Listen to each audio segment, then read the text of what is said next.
Chapter 15. How often I envied the peasants, their illiteracy and lack of learning. Those statements in the creeds, which to me were evident absurdities, for them contained nothing false. They could accept them and could believe in the truth I believed in. Only to me, unhappy man, was it clear that with true falsehood was interwoven by finest threads, that I could not accept it in that form. So I lived for about 3 years. At first, when I was only slightly associated with truth as a catechumen and was only scenting out what seemed to me clearest, these encounters struck me less. When I did not understand anything, I said, "It is my fault. I am sinful." But the more I became imbued with the truths I was learning, the more they became the basis of my life, the more oppressive and the more painful became these encounters, and the sharper became the line between what I do not understand because I am not able to understand it, and what cannot be understood except by lying to oneself. In spite of my doubts and sufferings, I still clung to the Orthodox Church.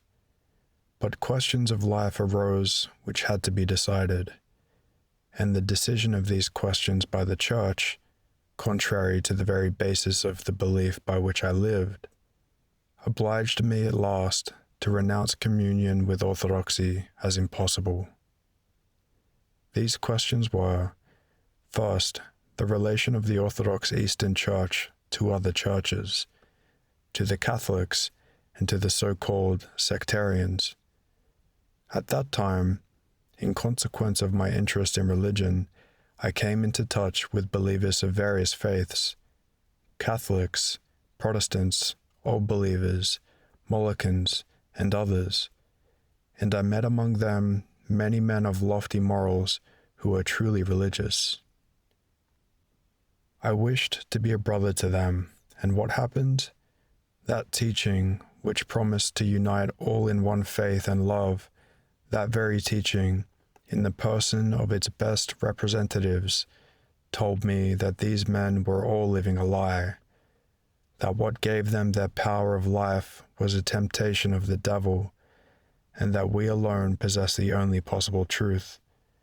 And I saw that all who do not profess an identical faith with themselves are considered by the Orthodox to be heretics, just as the Catholics and others consider the Orthodox to be heretics.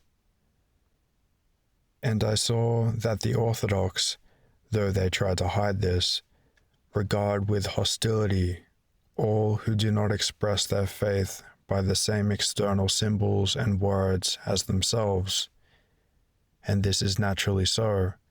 First, because the assertion that you are in falsehood and I am in truth is the most cruel thing one man can say to another.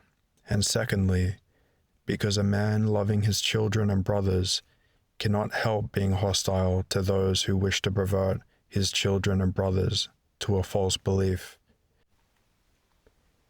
And that hostility is increased in proportion to one's greater knowledge of theology. And to me, who considered that truth lay in union by love, it became self-evident that theology was itself destroying what it ought to produce.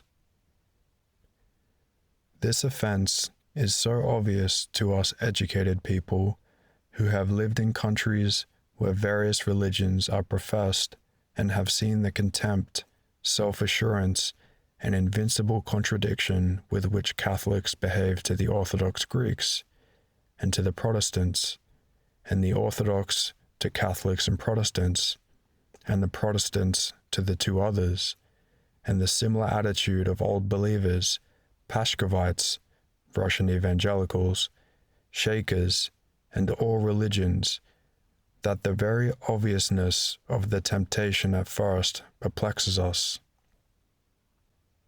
One says to oneself, it is impossible that it is so simple and that people do not see that if two assertions are mutually contradictory, then neither of them has the sole truth which faith should possess.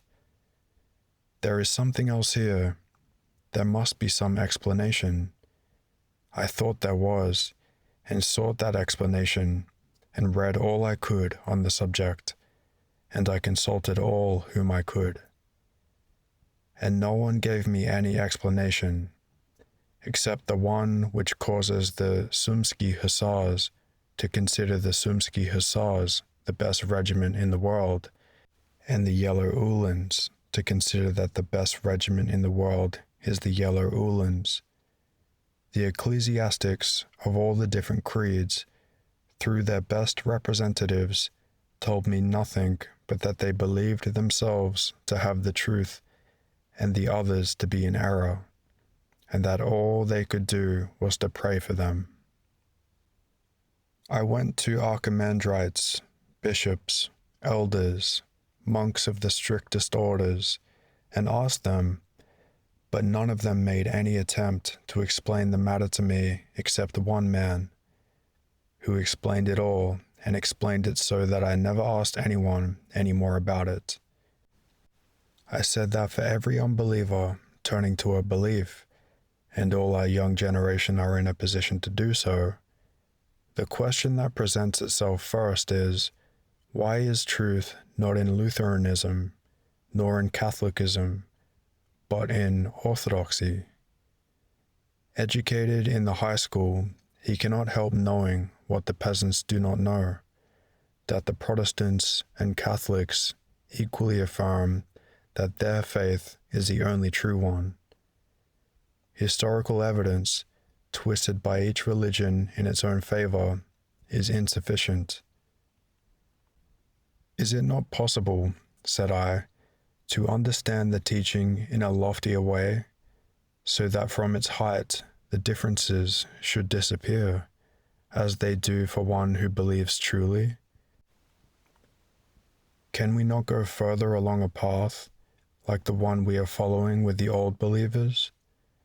They emphasize the fact that they have a differently shaped cross and different alleluias and a different procession round the altar.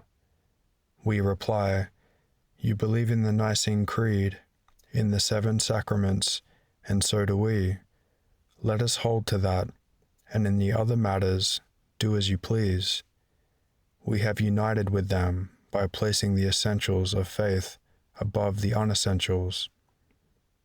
Now with the Catholics, can we not say, you believe in so-and-so and in so-and-so, which are the chief things, and as for the filioque clause and the Pope, do as you please? Can we not say the same to the Protestants, uniting with them in what is most important? My interlocutor agreed with my thoughts, but told me that such conceptions would bring reproach of the spiritual authorities for deserting the faith of our forefathers, and this would produce a schism, and the vocation of the spiritual authorities is to safeguard in all its purity the Greco-Russian Orthodox faith inherited from our forefathers. And I understood it all. I am seeking a faith, the power of life, and they are seeking the best way to fulfill, in the eyes of men, certain human obligations. And fulfilling these human affairs, they fulfill them in a human way. However much they may talk of their pity for their erring brethren, and of addressing prayers for them to the throne of the Almighty, to carry out human purposes, violence is necessary, and it has always been applied, and is and will be applied. If of two religions, each considers itself true and the other false, then men desiring to attract others to the truth will preach their own doctrine. And if a false teaching is preached to the inexperienced sons of their church, which has the truth, then that church cannot but burn the books and remove the man who is misleading its sons. What is to be done with a sectarian, burning, in the opinion of the Orthodox, with the fire of false doctrine, who is the most important affair of life in faith, misleads the sons of the Church? What can be done with him except to cut off his head or to incarcerate him? Under the Tsar Alexis Mikhailovich, people were burned at the stake. That is to say, the severest method of punishment of the time was applied, and in our day, also the severest method of punishment is applied: detention in solitary confinement. The second relation of the Church to a question of life was with regard to war and executions. At that time, Russia was at war, and Russians, in the name of Christian love, began to kill their fellow men. It was impossible not to think about this and not to see that killing is an evil repugnant to the first principles of any faith. Yet prayers were said in the churches for the success of our arms, and the teachers of the faith acknowledged killing to be an act resulting from the faith. And besides the murders during the war, I saw, during the disturbances which followed the war, church dignitaries and teachers and monks of the lesser and stricter orders who approved the killing of helpless, erring youths. And I took note of all that is done by men who profess Christianity, and I was horrified.